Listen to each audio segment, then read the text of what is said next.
This is the first lesson on paper 2, American West. Now, this is the second part of paper 2. Paper 2 will be 2 topics, American West, 1835 to 95, and King Richard and King John. That on the same day with an hour and 45 minutes exam. The point of this video is to go through the concept of paper 2, and then start looking at the structure and the lives of Native Americans. Start giving you a bit of an introductory feel to this unit. Now, this is the first, this is the specification that the exam board want from you, and everything you need to know for Unit 1. And what we're going to go through in this video is social and tribal structures, and we're going to touch upon way of life, and the next lesson will look at survival of the plains. The first thing you need to see, though, is this. This is a map of all the states in the United States of America in 1890. Now, at the start of this course in 1835, what you've got to understand is that the majority of this was not developed as states. And the majority of everywhere that I've scribbled, including California, which hasn't got a scribble in, everywhere that I've scribbled was populated by Native Americans or not part of the US until after 1835. America was developing, and that's what you need to understand. And by the time America had developed this system of states and territories, by 1890, it had effectively removed the life of Native Americans. Now, what we need to understand in this course is, especially in this first unit, is who were the Native Americans, what did they believe in, and why did the government end up stripping them of their freedom and their lifestyle in return for creating this country. So American West, as I've said, it's worth 20% of your GCSE. It's going to be sat at the same time as Richard and John. And you have 4 questions to answer. All of them are worth 8 marks. The first question is an explain 2 consequences question of an event. The second question is a narrative account question, which basically links events together. It's a story with events that link. A narrative account is an account that's in chronological order. And then you've got 2 of the last question, explaining the importance of 2 events or people. And you get a choice of 3 to answer. The key thing is, these are all worth 8 marks. The time in which you spend on them are about 10 to 15 minutes each, which gives you about an hour to do Richard and John. So, this is just an overview of the Native Americans. This isn't the be-all and end-all. This is just a really simplistic overview. And then we're going to go into a bit more detail on the background, on the structure of a tribe. We're going to look at the maps again, and then we're going to look at Native American lifestyle and the structure of their tribes. What you've got here are 6 quite nice annotations and cartoon representations. Now, I just want to touch upon how we're addressing the Native Americans. Now, what you'll see is you'll see some books refer to them as Indians. To be honest, I want to kind of refrain from this. If you're going to write about it in the exam, Native Americans or Plains Indians are the best terms to use. Okay? By just using the phrase Indians, I want to train you to be historians that are respectful in terms of the terminology that you use. The phrase Indians was deemed as quite offensive by Native Americans, so we just need to be careful. The Native Americans or Plains Indians believed that one great spirit ruled over the world. All natural things had spirits of their own and had to be treated with respect. Plants, animals, water, land, mountains. Now, the great spirit was called Wakantanka, and they believed that they created the Native Americans and they ruled over their spiritual world. Plains Indians hunted buffalo. They were vitally important to the survival of the tribes. The Indians used every part of the buffalo they killed, apart from the heart. Plains Indians valued their horses above everything. The horses were very important to Native American tribes. They used horses to hunt buffalo, to move around the plains because they were nomadic, as they move around, in war, and for the sheer fun of riding. All members of an Indian's family were important, including women. Families lived in bands where most people were related to each other and could look after each other. Plains Indians did not need to keep law and order. Everything was ruled by custom and tradition. So a lot of Native American tribes actually conflicted with one another because they had different beliefs, different traditions. If a Native American did something wrong, they'd be publicly shamed, which would be very embarrassing for them, and they'd hate it. The last point here. Plains Indians did not fight to conquer other tribes or to gain land. They made short, violent raids to steal horses or to kill or scalp men for revenge or honor. So you didn't fight, a Native American tribe didn't fight to conquer other tribes or to get land. According to Native American beliefs, land could not be owned. So that's just an overview, the background of this course. Christopher Columbus is quite important because he found America and he came across a group of people, a group called the Red Indians. He called them this as he thought he was in India, but he found out he was in America. Many different tribes made up of people known as the Plains Indians.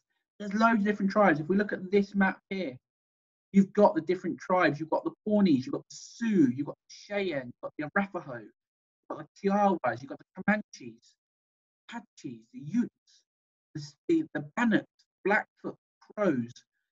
Loads of different tribes living in one area. Now, the key thing here, a lot of these tribes moved, well, all of them moved around. A very small minority weren't hunters. The majority hunted for their food. Now, this next map here below shows the vastly different territory in America. This bit here is the Great Plains. It's known as the Great American Desert. You've got the low plains, you've got the Rocky Mountains. America as a nation has very different territory, very different landscapes. Some of it's very mountainous, some of it's very desert, some of it's very cold indeed, and some of it's normal flat land. To travel across America was very difficult. Okay, keep that in mind for later on. Now, carrying on, it says, as more white men arrived in the US, the Plains Indians were gradually driven onto the Great Plains. Each tribe had their own acknowledged area known as a reservation. Reservations were areas in which tribes were told to stay. This went against their way of life. Some tribes were so large, like the Sioux, they were known as nations. Some tribes were sworn enemies who would fight on sight, and some were traditional allies, so they would work together. And these alliances were made and broken, especially as the white man began to move on to the Great Plains. More of these Native American tribes worked together in the battle against the white man.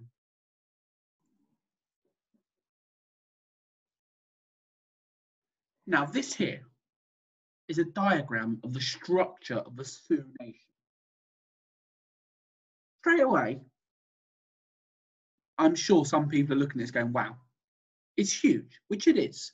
What you had within the Sioux Nation was a load of tribes, sub-tribes, bands, and headmen, which is more than likely going to be your chiefs. This here shows why the white settlers found it so confusing. And this also should get you understanding that Native American tribes weren't small little tribes that could be controlled easily. You had a range of tribes and nations that were being told to change their way of life because of the migration of white settlers to America. This is something you should keep in your mind while you're doing this course. Imagine if there were 25 different nations like this. Imagine the sheer logistics of trying to move this many people across America. Now, at the start of this lesson, I went through the 1890s map. This here is America in 1800. And this is where a lot of the Native Americans would have been living. You would have had some in the East as well, okay? But just have an understanding, at this stage in 1800, you only had Tennessee, Kentucky, Virginia, Pennsylvania, New York, South Carolina, Georgia, and then you've got here the Mississippi River, the Mississippi Territory. And just look, in 90 years, look how America expands. Keep that in mind as well while we're looking at the development of America and the impact it's going to have on Native American people. So what we need to understand for the first part of this course is, how were Native American tribes structured? It is quite confusing. Keeping it as simple as possible is very important. The only reason you need to know this is to have an understanding on why Native American tribes would come into conflict with white settlers. So first, you had the chief. Now, Plains Indians chiefs were not elected, nor did they inherit power. They became chief because of 4 things: wisdom, spiritual power, knowledge of medicine, and their skills as hunters and warriors. Now, the key thing about a chief is you might not remain a chief for life. You're not guaranteed that role. Only very great chiefs were able to convince entire tribes or nations to follow them. 2 very key examples: Sitting Bull and Red Cloud. But if you were a chief who lost respect, you would easily be unfollowed. Even though Sitting Bull was a great chief, as he got older, he agreed to move his tribe into reservations, which led to a lot of his Sioux tribe deciding to follow younger chiefs, such as Crazy Horse. So a chief was sort of like the ceremonial leader. You didn't need to listen to a chief, though. If a chief told you something, you didn't need to definitely follow it. The council. Important decisions were taken with a council. So just think about, you have a school council who discuss ideas. A council within a Native American tribe would take the most important decision.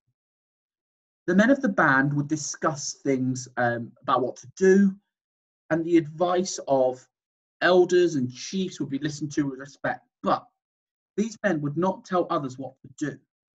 The council members would talk until everyone agreed. There wouldn't be a case of one person disagreeing and that's okay. Everyone had to agree with each other. While they talked, they had to smoke a ceremonial pipe. And while they did this, the Plains Indians of this council believed that the smoke would inform the spirit world and help them make good and positive decisions. Some councils were made up of all the men of the band, at other times only the important men. Now, some of the things that the council discussed would be going to war and the next hunt. But bands would basically, if a council made a decision, the band did not have to follow it. So some bands would be very peaceful, while others would be at war. This was something that settlers couldn't get around their heads. They didn't understand how one set of Native Americans could be very peaceful and another set could be very violent and aggressive. They didn't understand that concept, and this is what caused a lot of problems between the Native Americans and the white settlers. The third group to look at are the warrior brotherhood. Now these were probably the most troublesome. So you had your chiefs, you had your bands, you had your councils. The Plains Indians also had warrior brotherhoods. And they were quite important. There were several different brotherhoods within a tribe, and young men would join after proving their bravery and skill in fighting with other tribes. So, for example, within the Lakota Sioux, you had the White Horse Riders, the Strong Hearts, and the Crow Owners. They were all warrior brotherhoods. Now, they were important because they trained young men in fighting skills. So they trained the future of their nation. They also taught young men about beliefs and values. They didn't just teach them about the fighting aspect. They also taught them about the respect and the tradition of Native American tribes. The warrior brotherhoods were renowned for not listening, and they weren't under the command of the council. So the council couldn't control the warrior brotherhoods. This meant they would go against what they were told if they believed something different. And when we look at the Plain Indian Wars later on, a lot of the big problems were from warrior brotherhoods who didn't listen to the commands. Warrior brotherhoods were also invited to join a guard unit for the whole tribe, which organised the yearly buffalo hunt, making sure elderly members were fed, making sure the tribe were placed somewhere where it was safe after the hunt itself. They were a really important group, also very important to some of the troublesome aspects of the conflict between the settlers and the Native Americans. Women and children, last group we're going to look at. Now, women and children. Women were valued because they were the bearers of children, and children were the future. The fact that the women gave birth to the children made them important. They had just as much as importance as the men. Children didn't go to school, which was very confusing for white settlers. They didn't understand why children didn't go to school. They thought it was very strange. But the children learned essential life skills from their parents. They were taught to ride, and boys learned hunting and fighting, while girls learned how to maintain the teepee. Teepee was where they lived. Women could not be chiefs, and men could have several wives at once, known as polygamy. Women were vital in preparing the buffalo, so the moment the men hunted the buffalo, the women would prepare it. They'd start taking it apart, processing it, turning them into products which could be traded and also used by their own tribes. It must be understood, though, that women were vitally respected and important. They made sure that society ran smoothly. If a woman was to die, they could remarry, and if a woman and a man divorced, the woman would keep the teepee. A fact that I always like throwing in there. This is a practice question you could do. Explain the importance of warrior brotherhoods to the Native Americans. Now, this question is about linking A or X to Y, linking warrior brotherhoods to the importance of the Native Americans. The way in which that I think you should do this effectively is by giving a point, a piece of evidence here, and explain. This was important to the lives of the Native Americans because another piece of evidence, another piece of explain, another piece of evidence, another piece of explain, and then a little overall, the brotherhoods were important to the Native Americans because, in my opinion, for the exam, you should probably be looking at doing this 2 times for an effective and developed 8 out of 8. But what you've got so far is you've just been given an introduction to the Native American life, and we've all started to look at some of the issues. We're going to look at that in a lot more detail in future lessons.